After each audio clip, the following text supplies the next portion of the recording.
Assalamualaikum warahmatullahi wabarakatuh. Seluruh pemirsa yang menonton video podcast dari kami, selamat datang di podcast kami. Di sini kami berdua dengan saya Muhammad Miftahul Bari dan teman saya Asper Rehan. Di sini kami akan melakukan sebuah bincang-bincang santai ya Mas Rehan ya, mengenai bimbingan konseling menggunakan platform digital.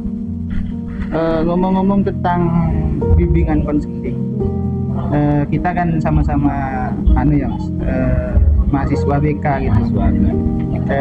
Artinya calon konselor ya. Artinya paling tidak sedikit banyak walaupun kita ini masih semester 3 sudah tahu lah apa itu bimbingan dan konseling kan ya. Mungkin dari Mas Rehan sendiri terkait BK dengan menggunakan platform digital, bagaimana tanggapannya? Kalau tanggapan saya itu di era sekarang atau di zaman sekarang, kebanyakan media-media digital atau platform yang digunakan oleh anggaplah saya kasih contoh Gen Z itu lebih cenderung karena gini, anak zaman sekarang itu lebih bahasa istilahnya itu FOMO, ikut digital, lebih pengen tahu terus gitu ya, takut ketinggalan sesuatu gitu. Dan untuk mengikuti tren-tren yang anggaplah tidak mau ketinggalan apa yang sekarang lagi booming dan lagi viral gitu. Dan aplikasi atau platform yang seperti itu yang sering digunakan oleh anak-anak zaman sekarang di Gen Z, di era zaman sekarang itu lebih cenderung ke aplikasi TikTok. Padahal masih banyak kan ya pilihan, media sosial, ada TikTok, ada YouTube, ada IG. Tapi kenapa kok anak-anak muda itu ya generasi kita lah, kenapa kok mereka itu larinya ke TikTok ya? Apakah TikTok itu memiliki gambar visual yang lebih menarik daripada IG atau gimana? Ya memang TikTok untuk asumsi atau untuk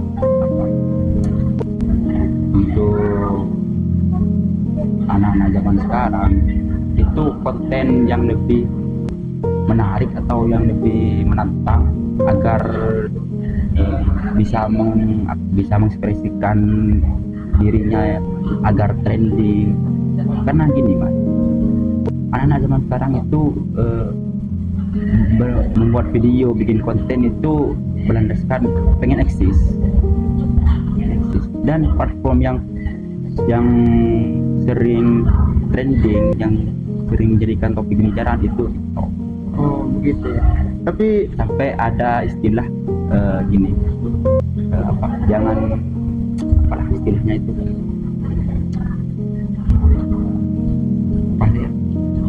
tapi menurut saya gini, kenapa TikTok itu sekarang lebih diminati? Karena ya pertama ya TikTok itu lebih mudah diakses. Kan kita kalau mau buka TikTok itu tidak harus punya akun TikTok, cukup download aplikasinya saja. Baru kalau mau jadi konten kreator harus login dulu kan ya. Itu pun loginnya sangat mudah, bisa menggunakan akun Google, atau kalau sebelumnya sudah login terhadap Facebook, bisa dengan Facebooknya, bisa dengan nomor HP. Artinya semuanya terkoneksi ya, seperti itu. Koneksinya lebih mudah dan friendly use, artinya mudah untuk digunakan. Coba sekarang pengguna TikTok itu mulai dari dewasa, anak-anak, bahkan ada kan ya, ada sampai konten-konten untuk anak-anak di TikTok itu banyak, sehingga yang nonton TikTok itu bukan hanya kalangan dewasa. Oleh karena itu TikTok itu kayaknya menjadi pasar yang sangat menjanjikan untuk kita sebagai konselor menyajikan informasi bimbingan konseling. Iya, yang lebih setuju ke TikTok kan ya, ke TikTok daripada ke IG. Soalnya kalau di IG menurut saya lebih ke generasi yang dewasa. Anak-anak jarang yang main IG. apalagi di Facebook. Nah, Itu terlebih kita ini adalah ingin menyajikan sebuah informasi dan dikonsumsi secara umum, artinya tidak memilih usia yang dewasa, anak-anak, tidak, semuanya kita akan berikan saja informasi tentang BK kan seperti itu. ini kan memang pasarnya itu kan meluas, bukan cuma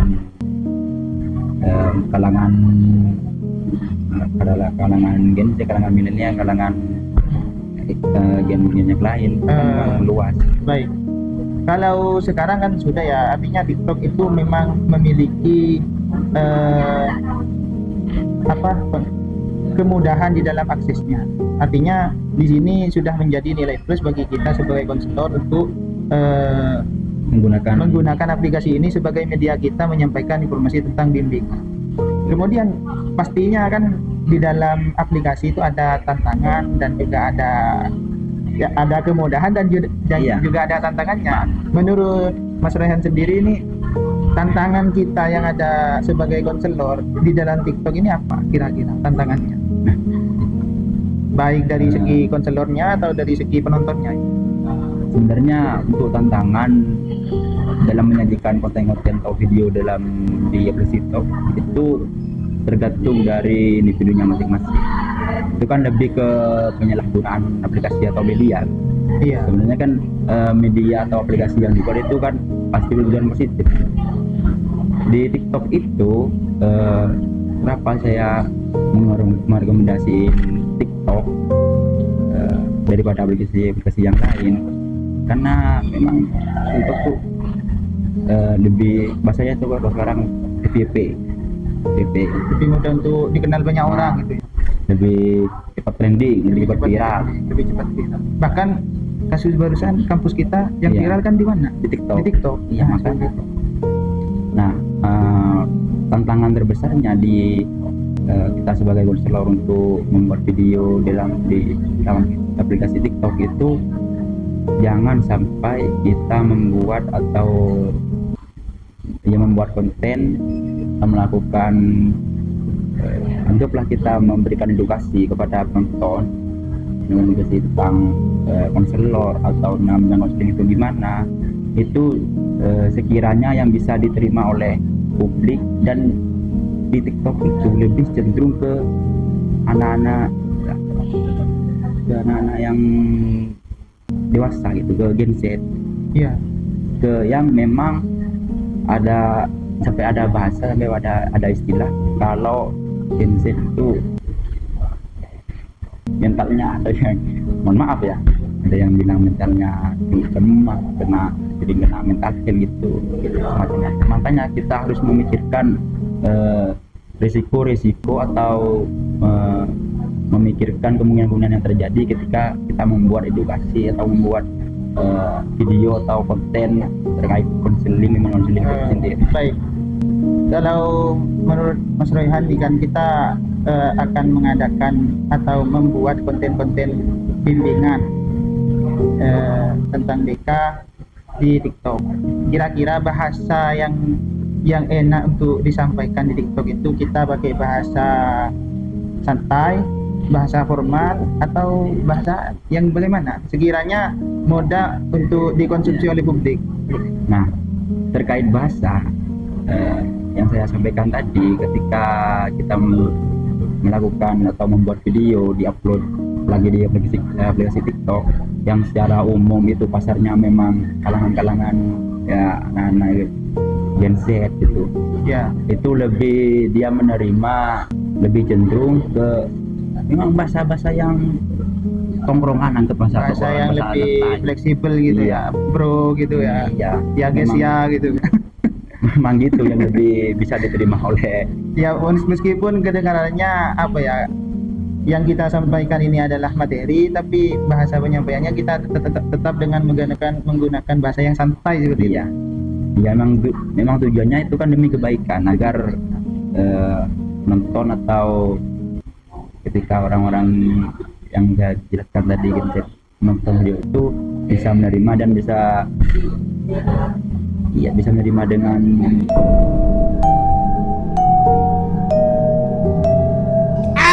Kalau boleh saya berpendapat, gimana?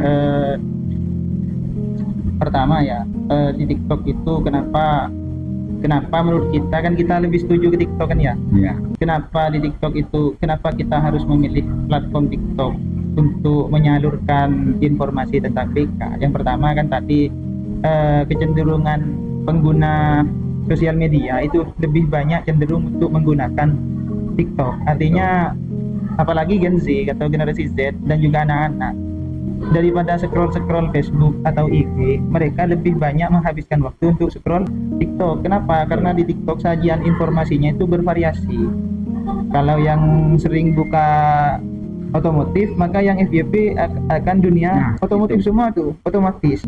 Kalau yang sering pernah buka informasi tentang BK, maka nanti yang FYP adalah tentang BK. Artinya secara otomatis TikTok itu menyajikan konten-konten yang memang kesenangan kita, kecenderungan yang kita tonton dengan durasi yang lama, maka video berikutnya kalau kita scroll ya video dengan konten yang sama senada seperti itu.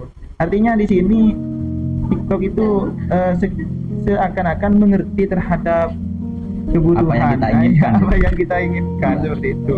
Itu sebenarnya itu bisa dikatakan algoritma dalam TikTok. Oh iya, algoritma ya.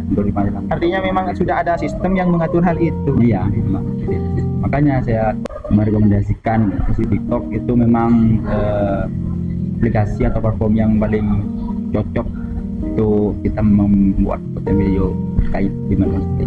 Oh baik ya. Barangkali cukup ya Mas, podcast kita itu sekedar memberikan informasi tentang bagaimana seorang konselor itu di dalam menyalurkan informasi terkait bimbingan. Artinya di sini aslinya banyak pilihan media yang bisa kita gunakan. Ada IG, ada TikTok, ada YouTube, ada yang lainnya, ada Facebook seperti itu. Namun yang lebih recommended dari di antara beberapa pilihan platform yang lain adalah TikTok, dengan alasan yang sudah kita bahas tadi kan ya. Tapi kalau di luar hal itu, jika kita berbicara tentang penghasilan dari media sosial, antara TikTok, Facebook, dan YouTube, lebih cepat mana nih untuk yang menghasilkan uang? Kan ada sekarang konten kreator yang pendapatannya dari media sosial. Lebih cepat mana kira-kira Mas Rehan antara YouTube, IG, TikTok, dan Facebook? Terkait itu, ketika memang anggaplah saya pengen terjun ke dunia media sosial, saya pengen menjadi influencer, itu menurut saya aplikasi yang sangat menjanjikan untuk menghasilkan uang gitu lebih ke YouTube ya. Kalau di TikTok itu lebih ke endorsement. Oh, endorse. Lagian juga kalau di TikTok itu kan penghasilannya tergantung gift juga ya, ketika live itu ya. Tapi memang di YouTube atau endorse atau jadi affiliate itu ya. Betul. Tapi di YouTube itu memang menjanjikan untuk untuk penghasilan uangnya. Tapi sulit ya. Untuk membesarkan nama di YouTube itu sulit. Untuk dimonetisasi itu sulit. Ya, betul. Nah, di TikTok itu menurut saya itu gampang. Jadi intinya hasil dari podcast kita, bincang-bincang kita, memang yang lebih recommended itu adalah TikTok untuk saat ini ya. Bisa saja nanti di kemudian hari TikTok akan terkalahkan oleh aplikasi yang lain. Dan bisa jadi muncul aplikasi-aplikasi baru yang lebih mudah ya.